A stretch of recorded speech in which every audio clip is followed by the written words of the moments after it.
a semi-final in 2018, and one penalty away from lifting the curse in 2021 until the curse of penalties struck again. It's saved by Donnarumma! It's been a good run of tournaments for Gareth Southgate, but with the quality of football leaving a lot to be desired, is he the right man for the England national team?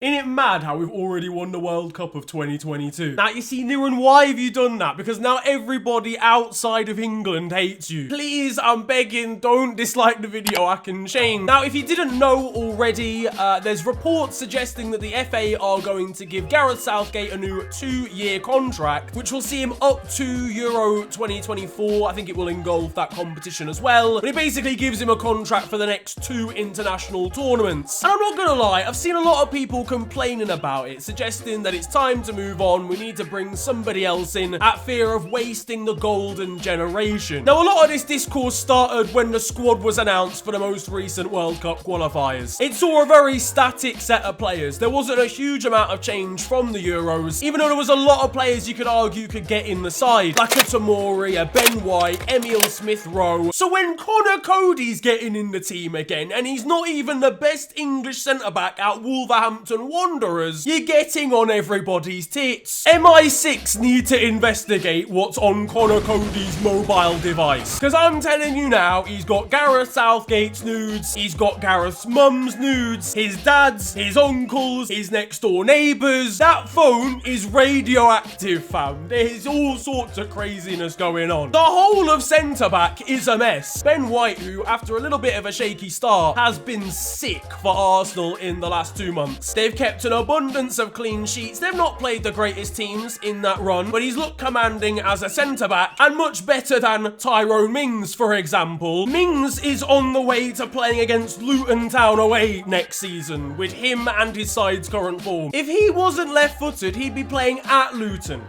Airport because he's going to Scotland to play in the 4th division. Ben White must be gutted at the fact that he's got to go home to his mum to watch the games instead of playing in them. Is it worth it? Is it worth going through this anguish every week? Who am I kidding? He doesn't even watch football. The man's watching Escape to the Country instead. That's the reason. Gareth's got a vendetta against Benjamin because he won't sit and watch Euro 2020 highlights with him. So then here's the best bit, right? I said then, why don't we make, like, no substitutions? Yeah, I get it.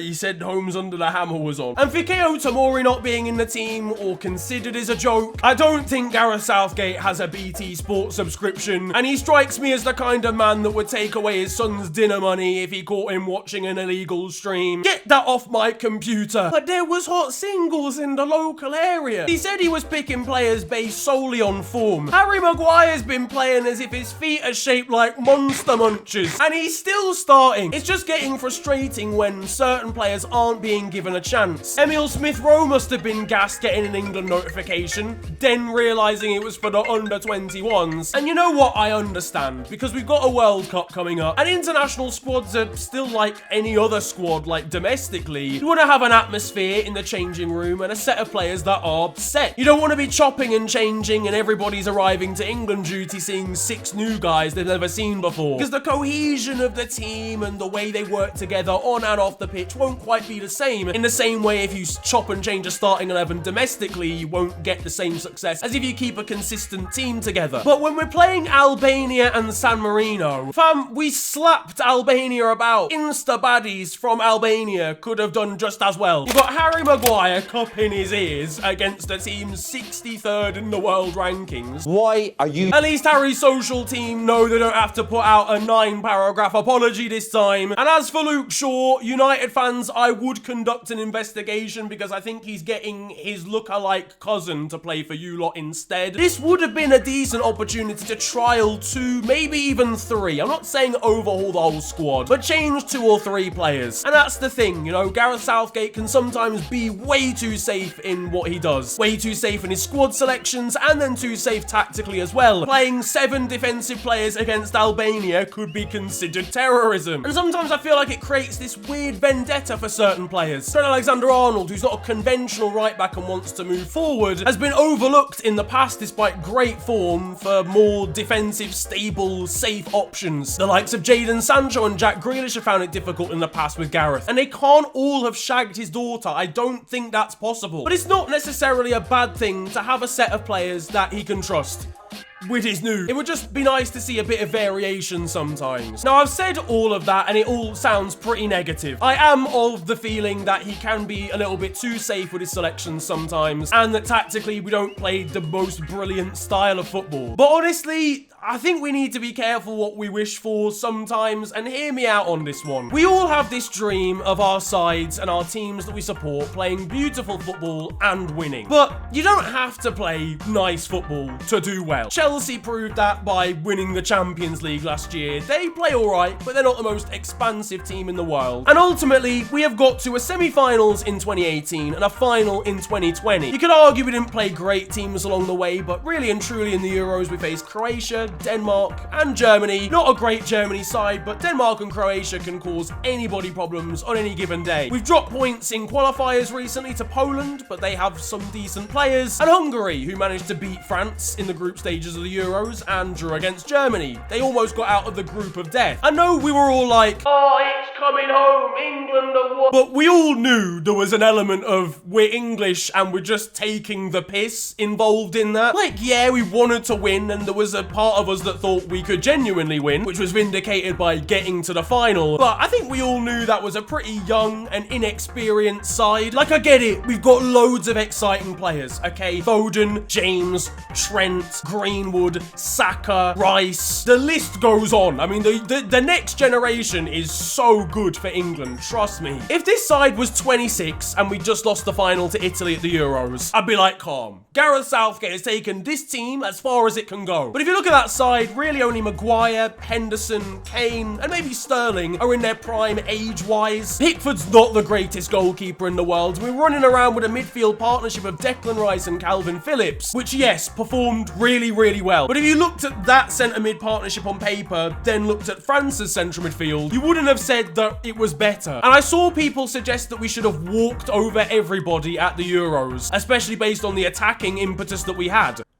Are you not crazy? This is a good team. It's a golden generation. It definitely is. But all the players that we're talking about that are going to fulfill the golden generation, while probably Harry Kane, are like 21 to 23. This is a golden generation that's arriving at the golden part. It hasn't actually got there yet, lads. Let's just calm down. One more tournament with a young side and a Gareth Southgate isn't gonna waste the goal. It's still gonna be there for Euro 2024, the World Cup of 2026, probably the Euros of 2028 as well. This is without even Bellingham, who's probably got about 17 years left of his international career. This is such a young squad, and I think sometimes we overblow just how good it is right now. The potential of this team, the ceiling of this team is a world beater. I'm gassed to see them at, like, when they fulfill their peak, but it's not there yet, fam. We had a 19-year-old taking a deciding penalty in a Euros final. Gareth Southgate getting that team to a final, whether you think they play negatively or not, is an achievement. Could we have won the final by playing more positively? Maybe, but it's all if buts and maybes. We could have gone more open after taking a 1-0 lead, then lost in normal time, and everyone would be like, well, why didn't you park the bus? I'm not saying he's the greatest manager in the world. He definitely isn't. But what I am saying is, I think he's earned the right to take us to the World Cup. And if he flops that tournament, if this side now better than it was for the Euros, then I'm Gareth Southgate out. That's absolutely fine. But getting to our first major final in over 50 years doesn't seem that bad to me. Then losing to a team that was unbeaten in 30 beforehand, and just generally, in my opinion, had a slightly better and definitely way more experienced squad. There's no shame in that. We were all proud of the boys. Again, I don't think Gareth Southgate's the best manager in the world, but you never know. He's getting more out of Harry Maguire and Luke Shaw than Manchester United are. He's getting more out of Raheem Sterling than Man City are. Maybe he is one of those managers that can extract the most out of the squad that he's got. But please, for the love of God, if I see Connor Cody on the World Cup squad list, but let me know what you think down in the comment section below, because I do understand understand both sides of the coin. Are you, Gareth Southgate, in for the World Cup, or do you want to see us move on? And if so, crucially, who do you think should replace him? Because I can't think of many options at this precise moment in time. If you enjoyed this video though, feel free to slap a like on it, and of course subscribe if you're new to the channel. You can also follow me on social media. It is at @theofficialfng on Twitter and on Insta. But it's been a pleasure ranting at you guys today. Have a wonderful day, enjoy yourselves, and goodbye.